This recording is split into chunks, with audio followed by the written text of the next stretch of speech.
Hey, I'm Michael Durinder, And I'm Jake Bennett. and welcome to episode 110 of the North Meet Southware podcast.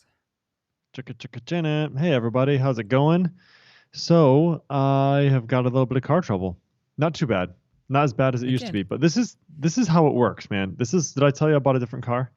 you told me about your daughter kicking the Yes. crap out of She your broke car it. until it fell apart.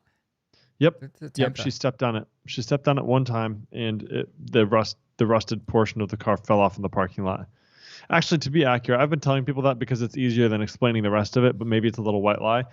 It broke. It definitely broke. It crunched Ugh, and like was loose, and I was like, oh no. And then we were driving on the road on the way home, and it goes gunk, and I can hear it like dragging, and then I ran over something, and then yeah, I got home and it was it definitely was off the gone. car. But that takes longer to explain than she stepped on it and it fell off in the parking lot, which Yeah, is it takes, practically and accurate. like it's easier than just throwing your daughter under the bus. Exactly. So anyway, yeah, so I got a different car, and this is the thing, is it's always like, I have friends who have brand new cars who have been in the shop more often with their cars in the last 2 years than I have ever been in the shop with my car, right? It's like Yeah. it's crazy. So you're like thinking to yourself like, oh, I'm gonna get rid of this piece of garbage car that I have, which by the way has never been in for repairs, and I'm gonna replace it with this nicer, newer car, and then within the week of getting it, there's a problem. It's like, Mm-hmm. come on, can't Yeah. win. So yeah, I'm pretty sure it's the blower motor. I go to turn on the heat and it's like it's really loud noise. Yeah, so Not the sound you want good to hear. times. No, but the good news is I found a really great um forum like message board Mm-hmm. where all these people who have Honda pilots talk about their pilots and all the stuff that they do to them and all this whatever and maintenance and whatever. Oh my gosh, it's like a treasure trove. Like I feel like those places are still where message boards are completely relevant, like Mm-hmm. auto clubs, or like, hey, I want to talk about my motorcycle, or like I have this one niche thing that I really enjoy, and like let's all get around and talk about this thing. Like message boards are still king in that realm. Yeah, because they're. I mean, I suppose for that demographic, you can open a browser, you can go to a forum, and you can punch in a form and get your Yeah, message out there. It's You don't have to mess around with Facebook, you don't need to do groups, you don't need to get I guess into it makes me Twitter or wonder, whatever. like, yeah, right, that's the thing, is like Twitter is sort of like Laravel's message board almost, you know what I mean, in some Mm. senses. Yeah, um it's definitely used a lot in our community. It's uh a worse version of a message board, though. It feels like to me. yeah, it's You know much what I much mean? harder to search, go back and find It things, is. if you've It is. replied to someone that's lost very quickly and things like that. So it's good that things like Laracast exist and Right. Laravel.io and places like that, Both of those. Yeah, exactly. That's very true. where the thing that I I found don't. with I find my way onto Laravel.io a lot in terms of searching for problems and landing there. I find that more often than not, though, I find people with the same problems, but not with any actual solutions. It's kind of like, here's the post, um, here's the problem I was having, and then there's just no resolution, no commentary. And I don't know that speaks necessarily to the community as a whole, or if it's just the issues that I bump into a niche enough that other people have perhaps come across them, but no one's ever come up with a solution for it. Whereas I find Laracast, because it's more of an educational forum, it's more people are going there with common problems to find solutions, and so there's a lot more activity and a lot more responses for that kind of issue. Yeah. Whereas trying to I. find like more um what's the word for it? Like unique, I suppose, challenges and issues with the framework is trickier to track down. Once you kind of get out of the straight and narrow and into the deeper stuff, you're kind of figuring a lot more of it out by yourself. Yeah, and there's like such a spread, right? It's like you've got Discord, you've got Twitter, you've got Laravel.io, you've got Mm-hmm. Laracast, and then you've got like Stack Overflow, which is like just general questions, and a lot of stuff gets answered on there too, right? Yeah. You find yourself on Stack Overflow every once in a while when you get these like sort of weird problems.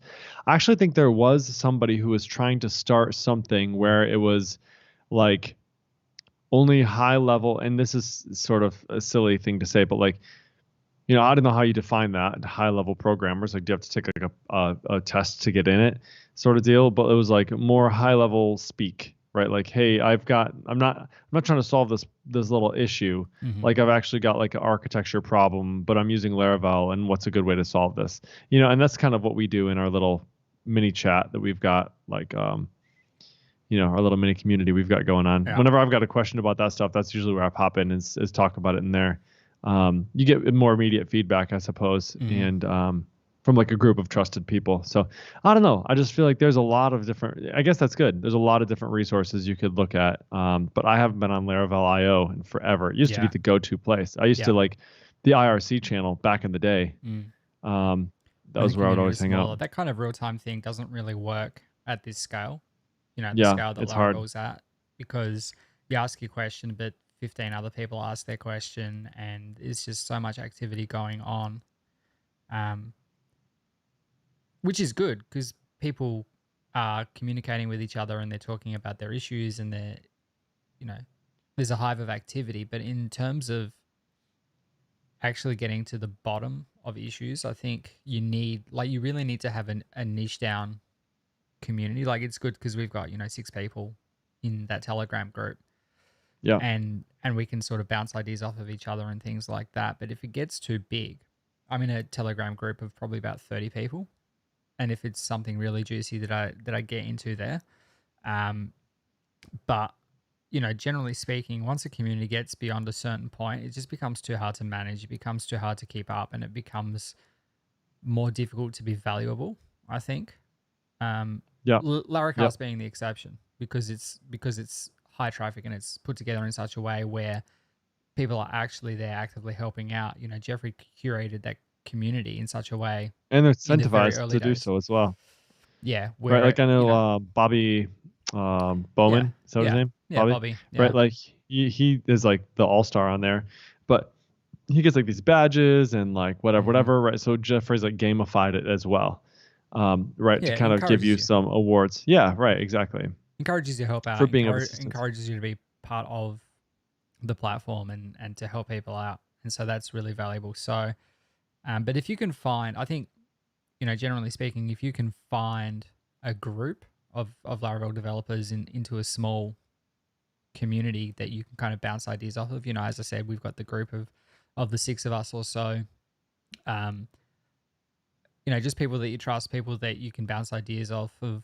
I don't know that specifically these kinds of groups exist, but I assume they would. There's the 6 of us. I'm sure, you know, um, there's groups that I reckon, Aaron Francis would have a group that he'd be part of. I know that the Europeans have probably got a group, Freik and Marcel and Dries, For and sure they do. Yeah. like they'd for sure have their own group. So, it's good to have those ideas, those places, not just to bounce ideas off of for products and releasing things, but just to have that close group of friends that you've got, and also to sort of bounce ideas off of if you're getting stuck with something.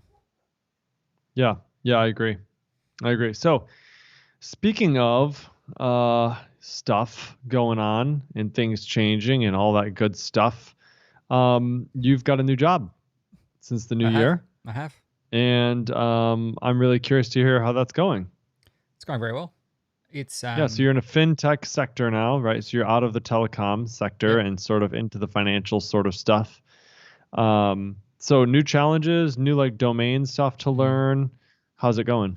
Yeah, I think the domain is the key thing. I haven't really had to get too much into the weeds on the domain as yet.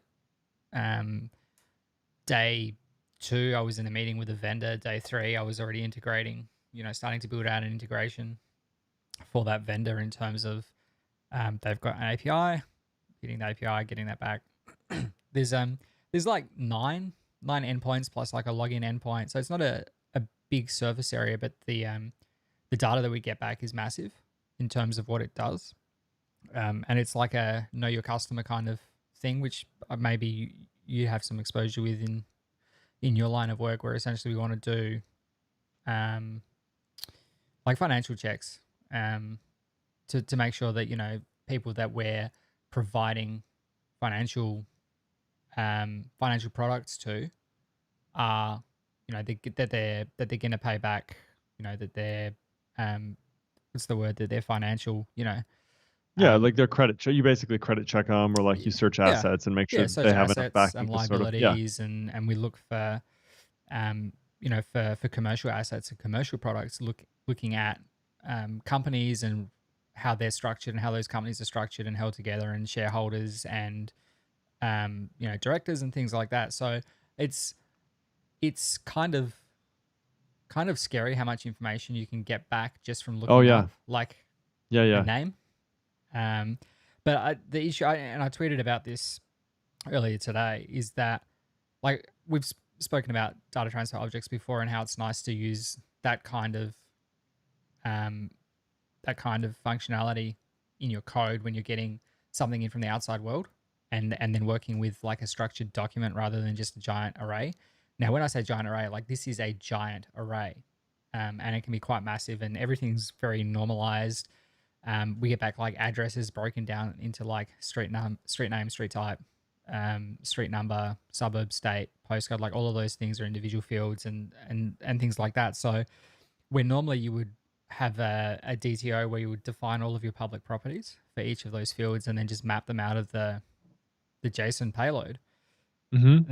There's just too many of them to sit down and like, and it's do it once and it's done kind of thing, but it's still just a daunting task. So I was kind of trying to figure out a nice way of doing that where you could possibly pass like a dot notated string, get um, you know, nominee dot first name or something like that, and it would just pull out that tree for you, which Mm-hmm. doesn't really expose the data model as much as I'd like. Right. You can't see it, yeah, but You could say like, give me the whole thing, and then go and figure out what you want, and then but it's a bit. yeah, Whereas the yeah, I nice thing know. about the DTO is that like you can say dollar response arrow nominee, which gives you an array of nominees, and then you can go like zero arrow, and then Right. get like, and then and then you get the completion in your IDE as well. Um, which and I know I've always been against that kind of stuff, but it's handy, um, especially when you're talking For these sure. giant objects. And so I don't really know a nice way of going about it, short of actually going and then constructing all of these objects myself. Yeah, and it sort of depends on like how often you're going to use it. You know what I mean? Is it like this something gonna be? Is this going to be something that has like far-reaching effects into your domain, or is this Mm, just like you touch? You call this API once, you always only use these three fields, and then you're done, right? And so yeah. it's like you sort of just have to measure return on investment on that. So it's like, Mm, how much is it actually worth? So we do have a similar deal. So there are a lot of benefits, obviously, to shaping out DTOs. For example, like you can essentially say like, this is my contract. This is what I should expect to get back all the mm, time, right? It's like an API contract. You can test against that, hitting the real API and making sure that nothing's changed when you're shipping code. But again, it's like if you're dealing with a relatively stable API and like you're not really expecting anything to change. I mean, when it changes, it's going to break, right? mm, And then you fix it, right? So it's yeah. like, do you invest a bunch of time up front for something that's unlikely to change, or do you kind of like put some good catches in place in case something does change to Mm, let you know and alert you, and then just kind of go from there? So and what we do a lot of times is we'll throw a fixture into our tests. So we'll go grab a response. And so there's a lot of tools to do this as well, like VCR or whatever. mm, But I've found that literally just taking a JSON snapshot and throwing it in as a fixture, and I run some tests against those things. And then when I'm looking to see what is the response going to look like, I can go look at that fixture if mm, the API doesn't have great documentation, and I can just yeah. use that sort of as a starting point. So Yeah. again, it just depends on how far does it reach into the domain and how much is it worth Mm. changing out some of that stuff. But yeah, it's this is like your first thing that you're working on for them, huh? Is like are you essentially integrating with like a data provider? Like you're saying, here's first name, last name, and give me a bunch of stuff about them. Yeah. Yeah. So we say like, here's your company registration number, and then they go and do a lookup and find all the directors and all of the the related entities, the companies, where they're based, addresses, shareholder holdings, like percentage holdings and things like that. So it goes real deep into that kind of stuff. But I guess to your point, Do all the do you all go the on. businesses in Australia have like a number? Like they're Hmm. all registered with like an ID? Interesting. Yep. I feel like there's something here like called like a DUNS number, DUNS, but I'm not Hmm. sure if it's like an official thing or more like just a I don't know. I'm not sure what the word is for it, but like it's not like something that everybody has. Hmm. It sounds like what you guys have is like almost like a primary identifier by number, because Hmm. if you're dealing with legal name or something, there's misspellings and stuff. So it's like having an ID or having like an integer or some sort of identifier that you could just use to say like, Yeah. I'm looking up this business. I guess in certain things we have like MLS number, blah blah blah. So Hmm. certain industries we do, but not always. Yeah, it's like a social security number, I suppose, for businesses, really. So we have Nice, the Australian Business Register. So if you register a nice. business name, then you get this number, and then that links everything. So me as a sole trader, as an individual, that I can, I have an ABN, an Australian business number, um, and so that's linked to my name as the individual, but I can also have a trading name, Mm, as a company name kind of thing. So, yeah. but this links everything. A company could be something trading as blah. Like usually when you have a trust, it's the trust name trading as a company name and things like that. So, I guess we do have this. It's a tax ID number, right? mm. TIN. Sorry, I'm like, people are probably listening to this like, what is he talking about? We have that, and so Yeah, like sorry. if you register an LLC, for example, you get Right, some kind of sure. number back to. Yes, you have to you have to use it to register your or to like, pay taxes and Yeah, stuff, right? yeah, Yeah, exactly.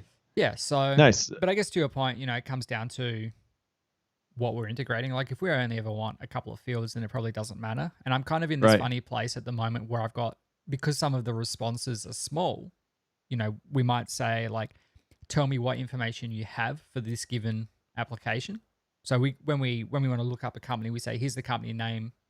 We create an application with a company number, and then the API sends back an ID, and we can use that to do a lookup. Like, have you finished doing the lookup? Like to check the status of the application. Interesting. Gives you like a transaction ID. Is that what you called it? Yeah, yeah, essentially. Yeah. Okay. And so we can go and look up what's the status of the report. Like, is it done? Can we like Hmm. what's in the report? So it gives you back like an array of strings. So things like that, which are really small, they were easy to create a DTO for. I did, but then I've got all this other stuff that's just giant JSON payloads that don't. Yeah. So, um, there was kind of like very little scope. It's like we want to integrate with this platform. Here are the docs. Go forth and do that. So I just went and I went. There's 9 endpoints. So I built out a simple SDK that just like wraps over ZTTP because we're using Laravel 6, so we don't have the HTTP facade at the moment. So yeah, just wraps around all of that. Is that Adam Wathins? That's the Atom one, ZTZ? yeah. Yeah. ZTTP, yeah, the precursor to the Laravel HTTP facade. So Cool. Yeah. yeah, just wraps over that and essentially just sends a request, gets a response, and deals with it that way. So at the moment, all of the tests that I've written hit the API. Now that I've got all of the like underlying functionality working, the next thing will be to capture all of the JSON responses and create like static fixtures that we can then test implementations and things like that. Because I did a demo on Friday afternoon of like, this is what I've done, and they're like, normally when we would have done this integration, we would have just like done the one bit that we were going to use and kind of pretended the rest didn't exist. I'm like, well, it was all the same, it's all request response. So if I do one, I may as well do the others.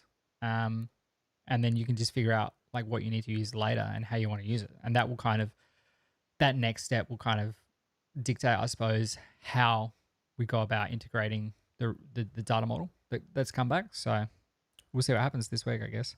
So This is a good question. I'll come back on this. You can keep going. Okay. Yeah. So I guess the next thing that I want to do is, well, the next thing I've been asked to do is to essentially document what I've done, and provide some samples. So, I need to get a sample response payload for everything anyway. So when I do that, I'll just save that as fixture data for future tests, and yeah, doing some documentation. So So it's did going you well. say that?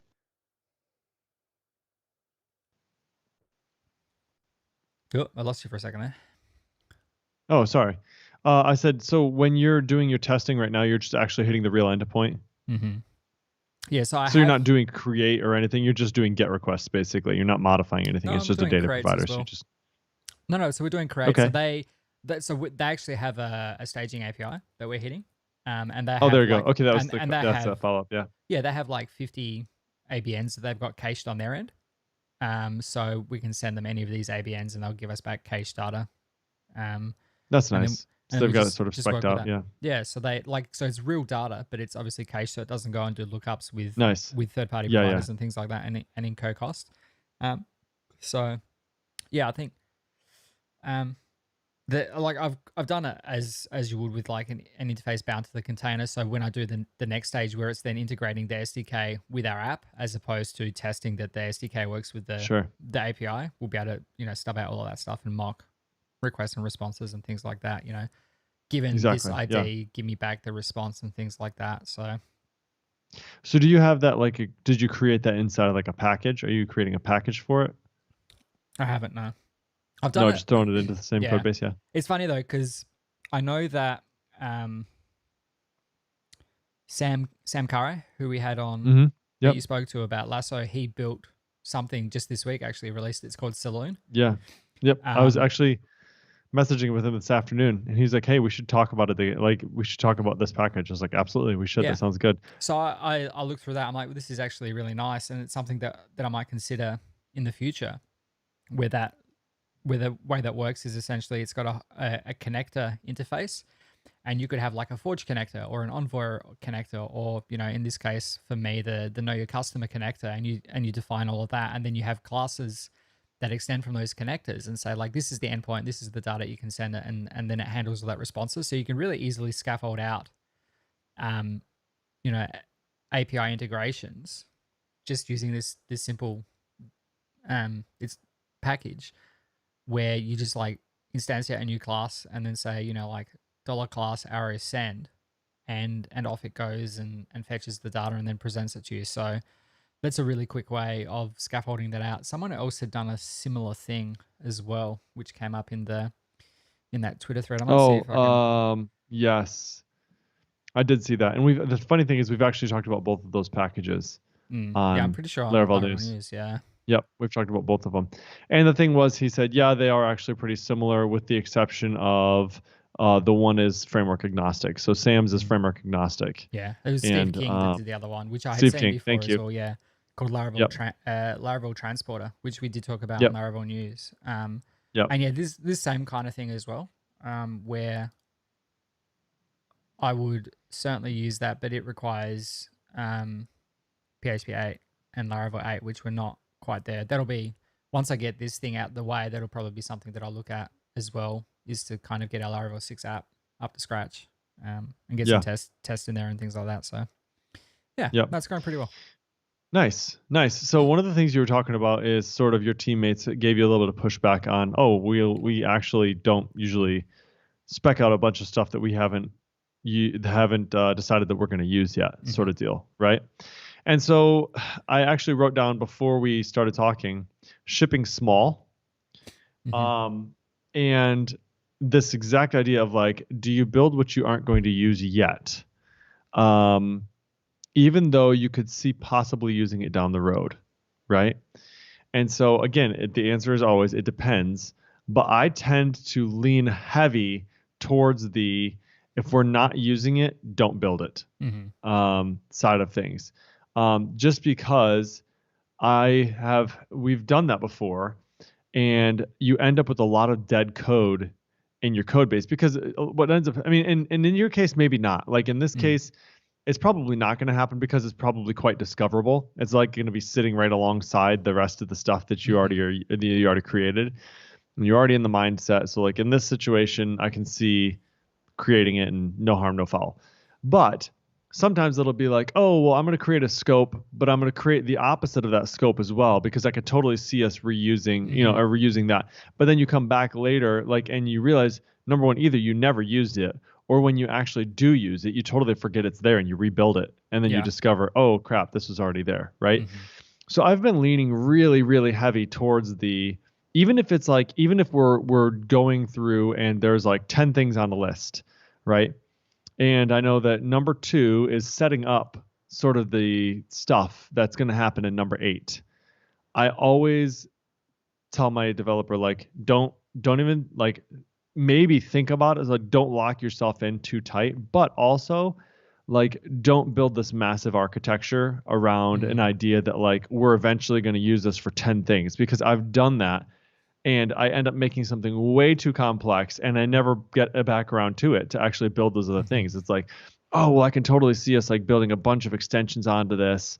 And so I'm going to make it this really, really fancy way to do that. And like, you never end up building it. It's like the train keeps moving and the feature that you shipped is through, and nobody thinks about it again for another 3 years. Right. Yeah. And so it's code that you have to maintain and update and upgrade, and you've never used it yet, but it's still sitting out there for the day when you decide you're finally going to. But sometimes that day never comes. So what do you think about that? What's your arguments for, against? What do you think? I mean, broadly, I agree. I was just reading Martin Fowler's. It came up, Yagni, which you aren't going to need it. Yes.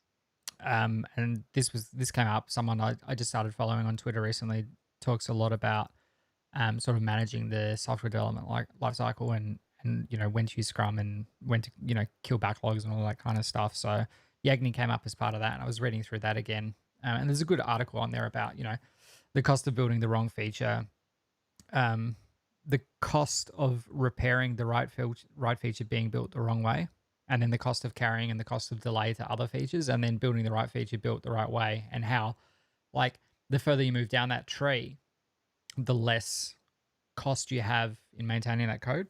Because obviously if you build the wrong feature, you've got the cost of building it, and then you've got the cost of carrying, and then the cost of delay to other things.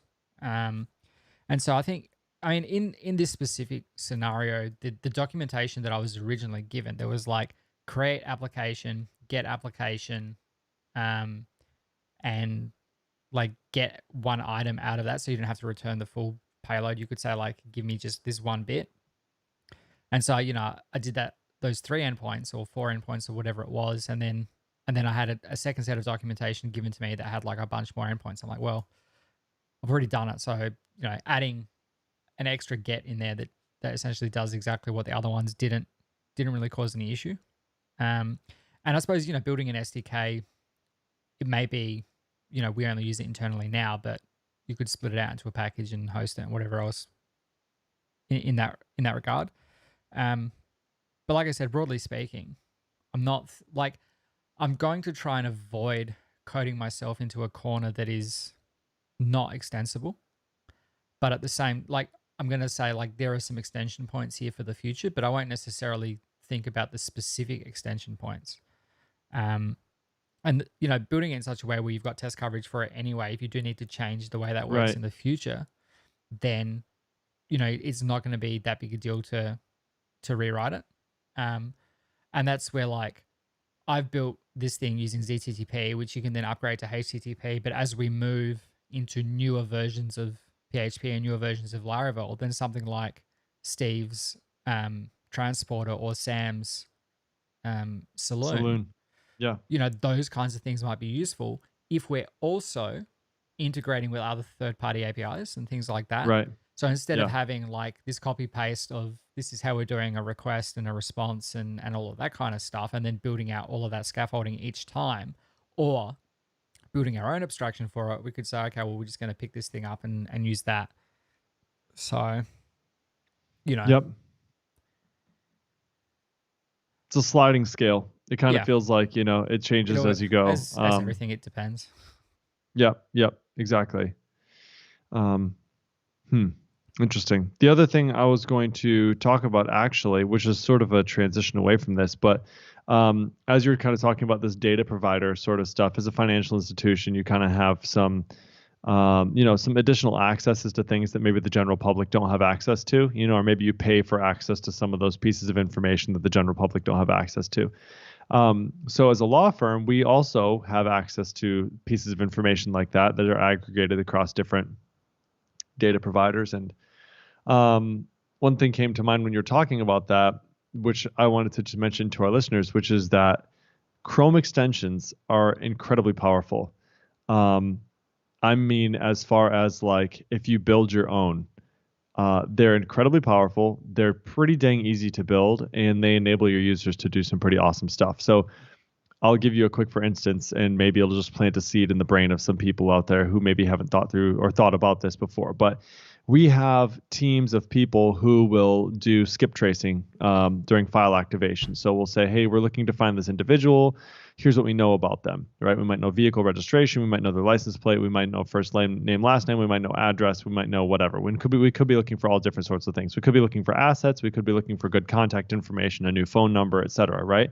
But some of the sites that we have, they just basically, it's almost like white pages, which I don't know if you guys have that over there, but essentially you type that information in, right? You type in first name, last name, address, city, state, zip, county, whatever information you have, and then you search that person, and it will try and pull back a record for that person and whatever information they might have, like including, here's the relationships, like this might be their husband, this might be their wife, this might be their dad, their mom, here's where they last lived and all that stuff, right? Mm-hmm. But we already have all that information in our system of record. But that's a old system. Like we don't have an API into that system necessarily. And so what we wanted to do is we wanted to enable our teams who are doing this, which we call it skip tracing. We wanted to enable our teams who are doing this to get that data and pump it into those forms really quickly. And so what we did is Chrome extensions, if you didn't know, essentially give you a backdoor into the website that you are viewing. Chrome sort of gives you this amazing superpower to be able to sort of inject whatever the heck you want on that page. And this is how things like LastPass or like password extensions, like they'll monitor the page, they'll look through any of the forms, and then if they detect a password, then they'll check their records to see if they have a password for the URL that's currently being viewed. And if they do, then they'll inject it in that form, right? So that's kind of how LastPass works. But what we're doing is we're essentially saying, if you're on this particular page, we want to hijack that form, and we are going to literally show our own buttons. We're going to modify that form. And then if you, from our system of record, type this special command, we'll issue a curl command, which goes up to Pusher, and our Chrome extension is listening for it. And once it gets that message from Pusher, it then pulls all the data from our system of record and pumps it into that form for our users. And then what it does, which is sort of insane, is it will search and then it will look for a result. And if it doesn't find a result, it will modify the search. So it will intelligently add or remove information until we're able to get a result, right? And so it's not illegal. We're paying for all the searches anyway. It doesn't matter. It's just a really fast way for us to be able to quickly iterate through a bunch of different search types. So we'll try the full address, first name, last name, middle name, full address, city, state, zip, whatever. Then we'll remove first name. Then if that doesn't work, then we'll remove zip code. And if that doesn't work, we'll remove city, right? So now we just have last name and state, right? And so it just kind of keeps going through and iterates until it gets a hit, and then it stops and pauses. And so this idea of, the nice thing about this is it's not an API, which means that, you sort of have to be creative with how you're doing this. With an API, you could do that really quickly. But the benefit of this is that you still have a pre-built UI that the users can interact with, and you don't have to build that. You're basically just hijacking their UI and utilizing it in a ethical way for sure, but just being more efficient. So man, Chrome extensions are just awesome. I love them. And now it used to be that there was this whole build process and all this stuff that you had to do in order to package them up and then provide them locally to your users. But now there's this idea of like essentially unlisted packages on the Chrome store or whatever. And so you just package it in your browser and then send it up to the Chrome store, and it's unlisted, so nobody's going to find it, and you just provide it to your users. It's pretty awesome.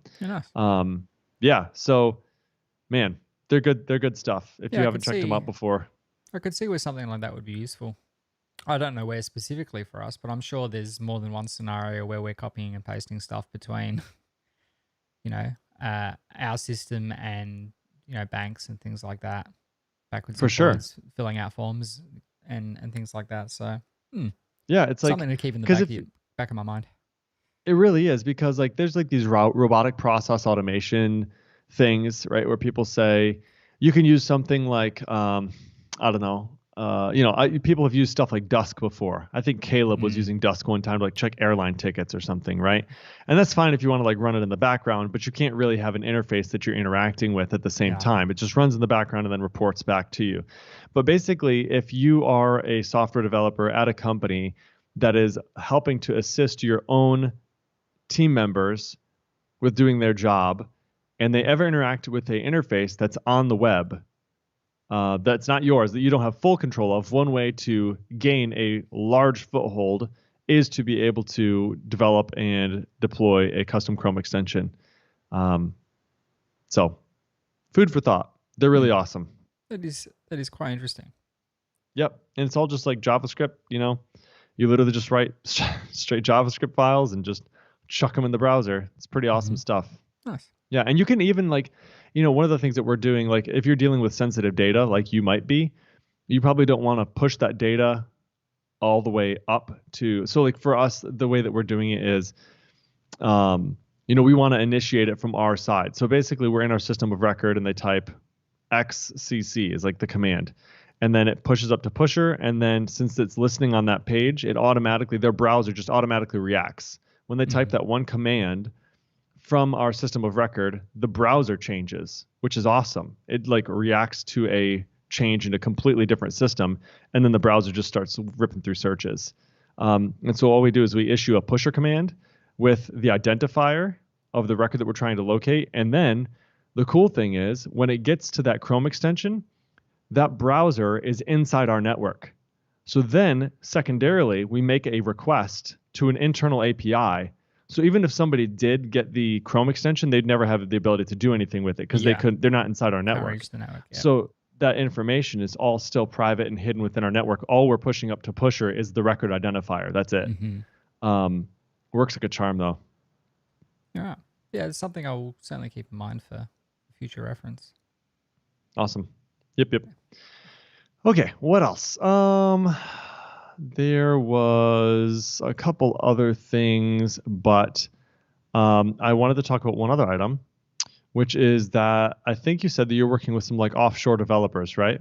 Hmm. How's that going? Like, what's your role in that? Are you shaping out the requirements, or what's your part in that stuff? Not at the moment. At the moment, I've met with them and I've spoken with them, and that's about it really. I made them all set up PHP CS Fixer in their VS Code.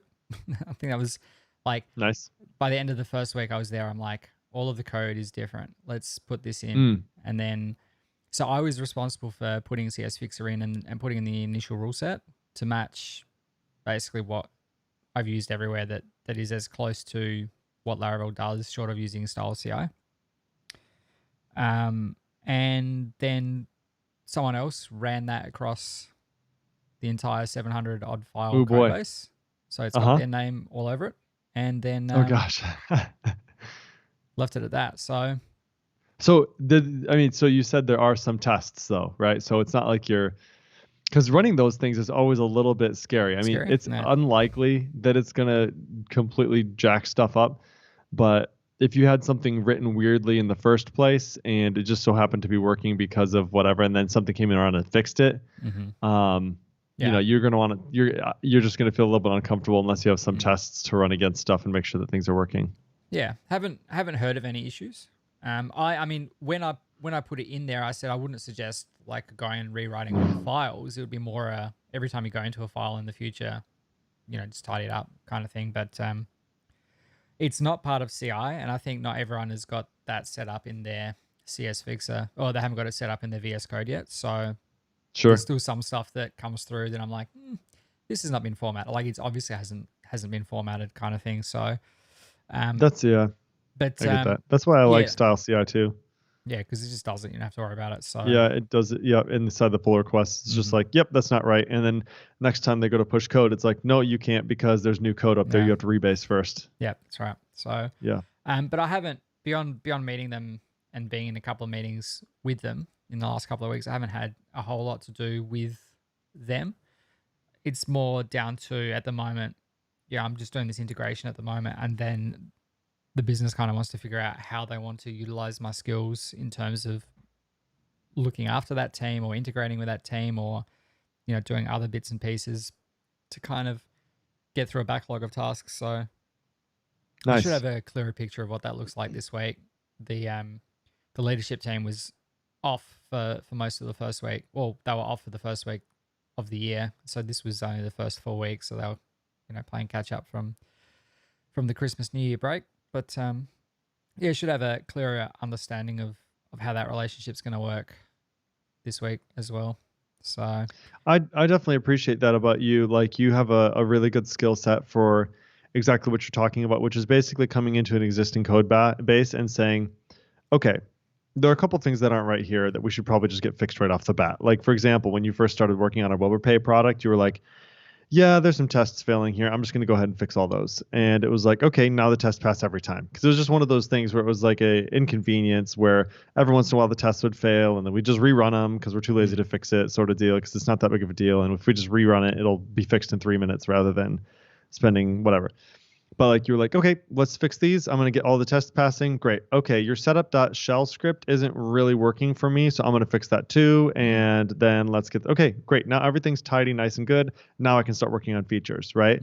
So I think that this team for sure, it sounds like they're going to get some of the same Dorinda benefit, which is, hey, let's put a CS fixer in here. Let's get everything all nice and tidy. Let's all get on the same page. Okay, now we can move forward. Yeah. We're all at the same spot now. Yeah, that was that's part good. of the conversations that I had with the company before I started. I said, you've got a team of 8, I think now, and you're just trying to keep up with new features and fixing bugs and whatever else, which means that bringing someone new in, you still have the same number of resources for all of that stuff, but you now have an extra resource that can spend a month or 3 months going through and analyzing what you have, where you have room for improvement, things that that could streamline development moving forward.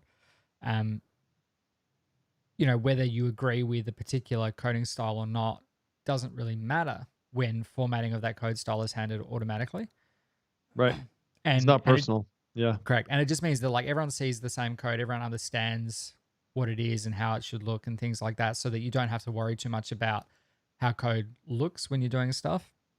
But also going through and kind of setting a baseline for tests. Like that was day one, was, going through a whole bunch of documentation, or day 2, they had a whole bunch of documentation. This is how we do things. That they had, ERDs, entity relationship diagrams. They had documentation for all of this stuff. They've got Postman collections that go through all of their endpoints to make sure that things work the way they expect them to work for each release and things like that. So there is like tests in place. They're just kind of manual. And then sitting down and going, all right, let's get because most of the offshore team is on Windows. So most of the docs were geared towards that. But the guy that's here in Australia, he's on a Mac. So I was just making sure that like running the setup actually did what was intended to do based on the different environments. Sure. And then that was up and running, and then it was like, all right, I'm running tests. So starting with bits and pieces, we're using Samuel Stansel's multi-tenancy package to handle multi-tenancy and discrete databases and things like that. So figuring out how that works and then figuring out how we can write tests for that. And then we've got like a little admin backend tool that is responsible for creating new tenants and seeding that data and migrating and all of that. So then it was a matter of writing tests for that functionality, just to get a feel for how you would write tests for the multi-tenanted aspect of it. And then once that was done, it was kind of like, okay, we have a baseline here that we can work from in terms of making sure everybody can test in the future. Get on the same page. Yeah. Because they have tests. Laravel 6 didn't have like the artisan test command. That didn't get introduced, I think, until Laravel 7. So they wrote their own test command, but it's interesting. Like they don't use PHP unit directly. So it's not like running vendor bin PHP unit. It's like a console command that is responsible for doing all this kind of scaffolding and then like running PHP unit through that console command. And it was like they had tests, but I'm not when I said, oh, these tests are a bit interesting, and they said, yeah, we don't really run them. Don't rely on them too much. And I was like, okay, so we'll write some tests in the more Laravel-y way. So do they run them in in deployment or no? Not in an automated way. Yeah. So you'll get there. There's that, and then the other thing is that they like have a branching strategy in terms of feature development, and with the team of 8, you're probably at that point where you kind of have to, right? that's a big enough team. You're going to have some sort of structured branching strategy there. It's interesting learning to work with like a separate front end and back end code base. Although we've got a separate Ooh, team that interesting. Yeah. does there's a team that does front end and a team that does back end. So I'm not sure yet what that handover process looks like. So that's something TBD in the future. But the branching strategy is essentially like, if it's a discrete feature or a bug fix or whatever, it just goes into a branch and then it gets merged into master. Sure. If it's like interdependent features, then you create like a dev branch. Sure. And then Dev you branch dash from feature. that. Sure. Yep. Just so that you can see that there's like multiple bits and then they can all be grouped Yeah, together. that makes sense. But they don't actually do pull requests. So they've got these branches, and then when the branch is done, they kind of like, here is the link to the branch, and then you just go and do the diff comparison. So it's a matter of kind of bringing in what I would consider to be a fairly normal pull request review workflow. Okay. Sure. Because I said, you're partway there, because they were using Jira, but they've since moved out of Jira, and they've moved everything over to ClickUp, which is fine. And I was kind of like, well, why? Because we've got like the front end team is using GitHub, because the tool that we're using for the front end only integrates with GitHub and GitLab, but all of our backend stuff is in Bitbucket. So the front end is in GitHub, the backend is in Bitbucket. And I said, well, why don't you just move everything to GitHub and use the project management tools there? Yeah. Because they've got all of the Kanban stuff there now, and the project management's good, much better than what it used to be. But they're using ClickUp because then there's other parts of the business that go in there and they use it, and they, rightly or wrongly, don't know, too early to tell, Yep. have access to that. And I said, well, we've got to kind of, because there's like a whole bunch of lists in there that they use to track all kinds of different things. And I said, like, if the development team sees all of these things, it's good to have an understanding of like what's in the future, but having like this backlog of doom that just keeps growing and growing that never gets worked on is probably not useful to anyone, really. So, pruning that, but like bringing in an actual review process, because previously they were doing it in Jira. So the code would get pushed, and they would look at the diffs in Bitbucket in the UI, or they would pull it down and look at the code locally. But then the comments would go in Jira. So the developers were working in Jira, but also like the product owners and the stakeholders were in Jira. So you'd get all of this technical stuff mixed in with all of the high level, stakeholder conversations. And I'm like, well, doesn't really work. Like, you're most of the way there, and I would just, tweak that such that you're doing the code review with the code and keeping that, in Bitbucket, and then all of the other stuff comes out. So yeah, ClickUp is something I've never used before. I'm sure that the last, like 4 out of the last 5 jobs I've been at, they've all used something different in terms of like project management tooling. So there's just like a lot of these tools look very pretty and they have their own slant on doing things, but they all provide like way too much stuff in terms of like, you can, there's no opinions. It's like you can do whatever you want with it. Bring your own structure. Right. Exactly. And so no one has their own structure, and anyone using tools like this to solve lack of structure is just, and then you end up filling it out as you go along, and then you don't quite get it right, and you're like, well, this is just, you either do it but you don't really do it, and then stakeholders have different expectations to what developers do, and then developers are never updating tickets and things like that. So it's just gives you an overview, and it's like, what is it, at what point is the ticket going in there? And like, I've created a ticket for this SDK, and then there's like an integration, and then there's like, this is phase 1 and this is phase 2, and then just like moving things, you're going through the motions and things like that. But yeah, that's tough, man. It's tough. Like, any organization of any size is going to have some of these sort of issues. Just, I say organization, and when I say organization, I don't mean the company. I mean, structure of information. I feel like our development workflow is pretty good. Like, I feel like we were audited, or we basically were getting audited and had some compliance stuff really early on, kind of when we started bringing on new developers, which forced us to have to think about some of these things and standardize on one way of doing things. And so we got lucky and we're able to standardize on GitHub relatively early on. We had some jacked up stuff when we first started. We used to literally just we had a master, like a production.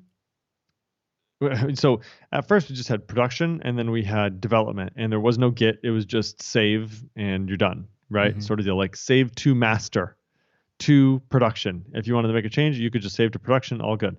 Or if you were working on something in development, like and it was a little bit bigger feature, you'd work on development, you'd save it, and then we'd manually diff it and push it in. I mean, that was it. I mean, it was crazy, Yeah. right? And then eventually we figured out like, okay, what is this Git thing? And then I mean, I think when it really became a reality, was when it became really easy to deploy from GitHub. It was like, Mm. oh, well, there's this massive advantage to using GitHub because you can just deploy straight from GitHub. This is awesome. Let's do that, right?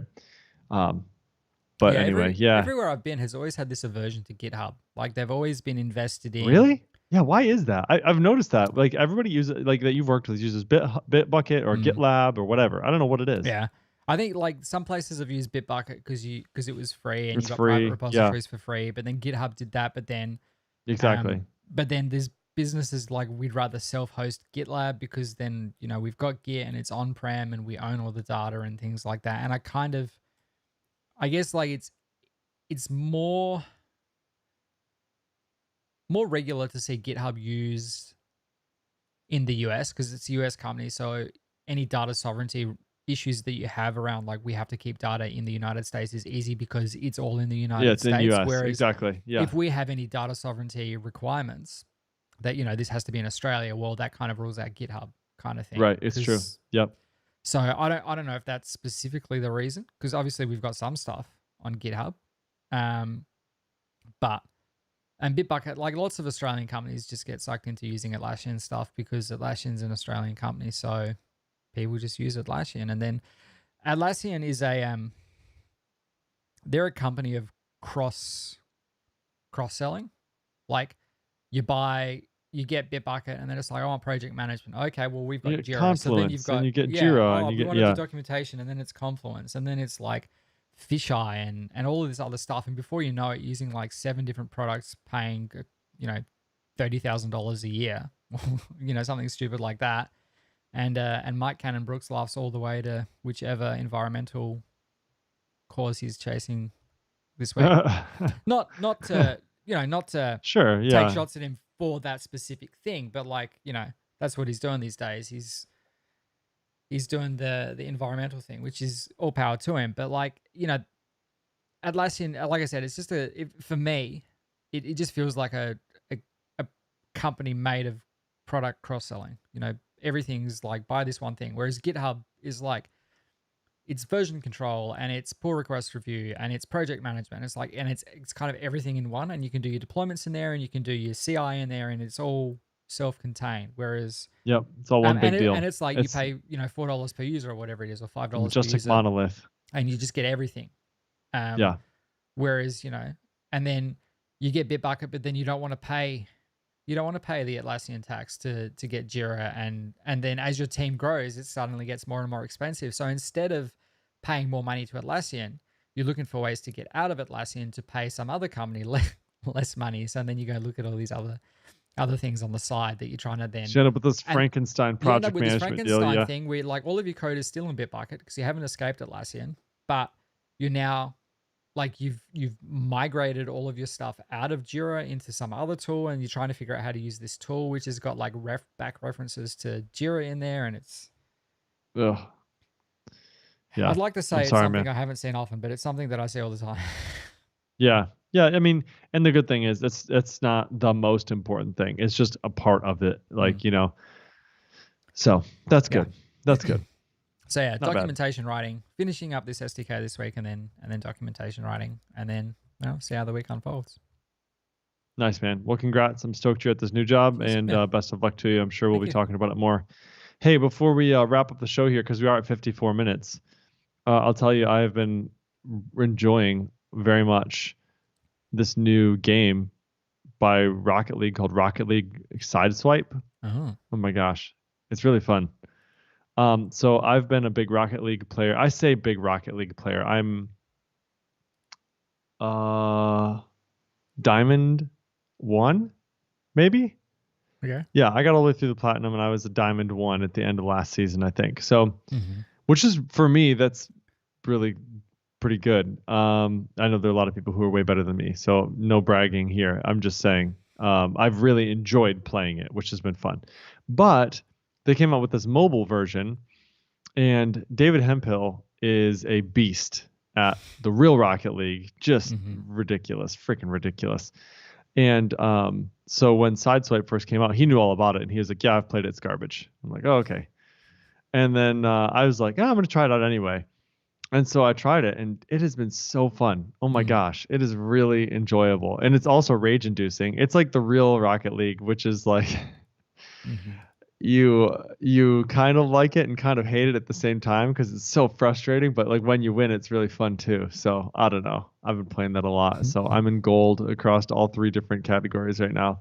I spent way too much time on it, but in my spare time when I'm like falling asleep, typically playing Sideswipe instead of doing reading or anything that would actually be productive or like help me go to sleep. Instead it's like 12:30 and I'm like, I just gotta win one more round of hoops. one more. Something One stupid. Yeah, exactly. My, and also you'd be proud of me. We're playing basketball on Sunday nights now. Nice. Some dudes, yeah. Did I tell you? You wouldn't be up. proud of my shot, but No, I suited up for one of my old teams the week before or the week of Christmas last year.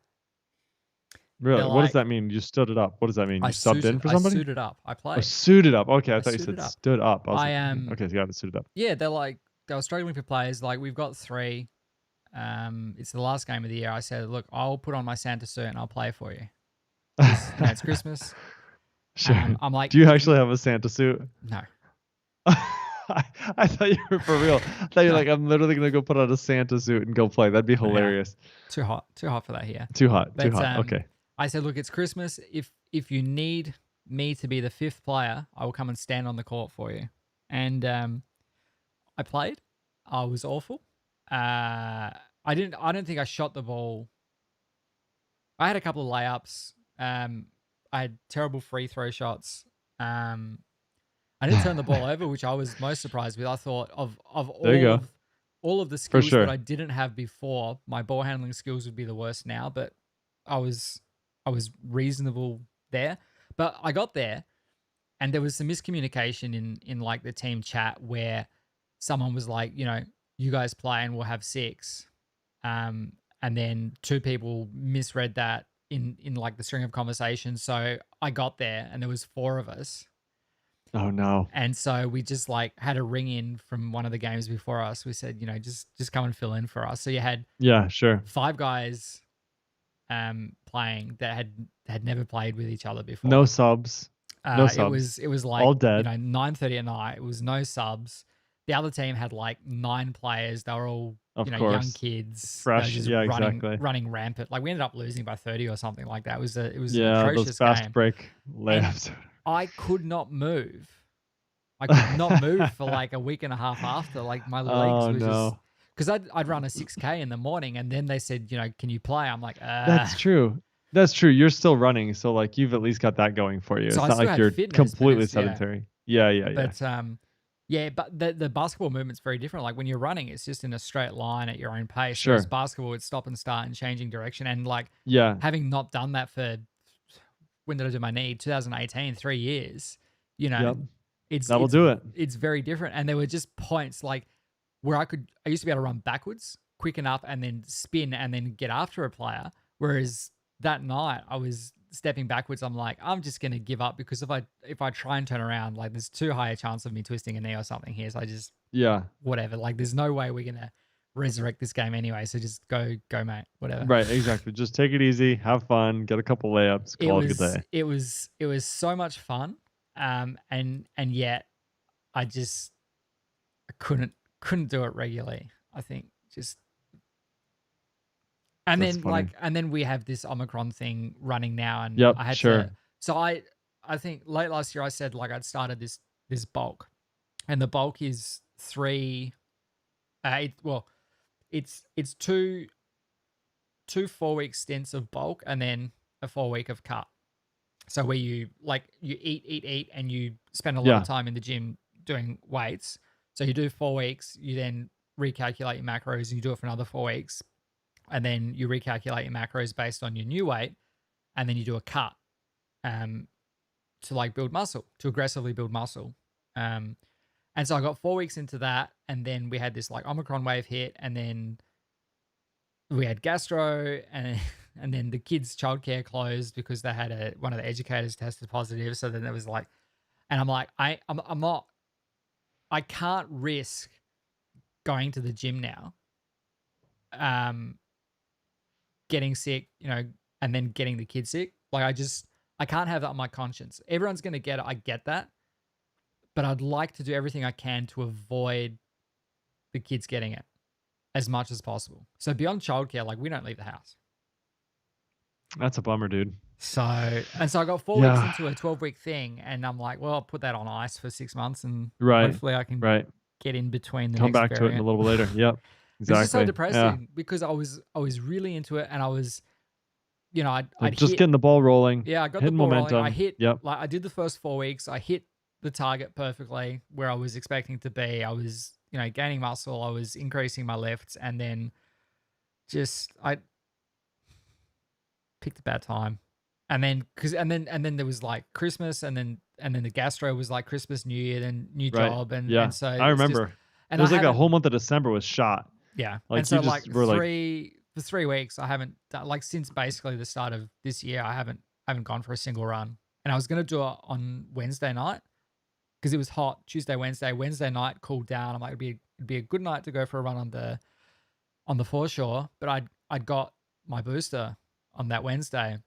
Yeah, you're not going running after that. And well, I was fine, but Ree said like she was feeling fine when she had hers a few days before, and then she exercised that night, and it just wiped her out for the next 2 days, and she was convinced that that's what it was. I'm like, all right, well, I won't. If you say that, for sure, I've had no symptoms. I didn't even have a sore arm really. I didn't even know that's until one of the kids hit me, and I was like, oh, that's still a bit tender, but incidental. They weren't beating me or anything like that. So sure. But yeah, so my kids beat me sometimes. I've been 5 months from my old job. We had like this fitness thing. We wear the heart rate monitor. Oh, nice. It gives you points for energy expenditure and things like that. Kind of like the Apple Watch, but it's more competitive. Yeah, exactly. And so I'm 5 months in a row of hitting the target, and with 15 days left in January, I'm in very serious danger of not making it. And I basically have to run 4K every 2 days for the rest of the month. And I'm not quite sure my body's capable of that. Yeah, it's like you either have to like fully commit or just let it go. It's like I can hit that target quite comfortably over a month, but compressing that into 2 months after having compressing that into half a month after having 2.5 weeks of complete inactivity is just gonna be a slog. Especially with the weather at the moment. So yeah. Blasted hot. I'm going to do it. I will. Good luck, my friend. You got this. I'm going to go for a run tonight. All right, folks. Thanks so much for hanging out with us. This was episode 110 of the North Meets Southwood podcast. You can find show notes for this episode at northmeetsouth.audio/110. Hit us up on Twitter at Michael Dorinda, at Jacob Bennett, or at North South Audio. And of course, if you like the show, rate it up in your podcatcher 5 stars. Would be awesome. Hey, folks, have a wonderful brand new year. We're only a couple weeks in. It's only the 15th, halfway through the month. Hopefully your goals are still going well. All right, everybody. We'll catch you next time. See ya. See everybody.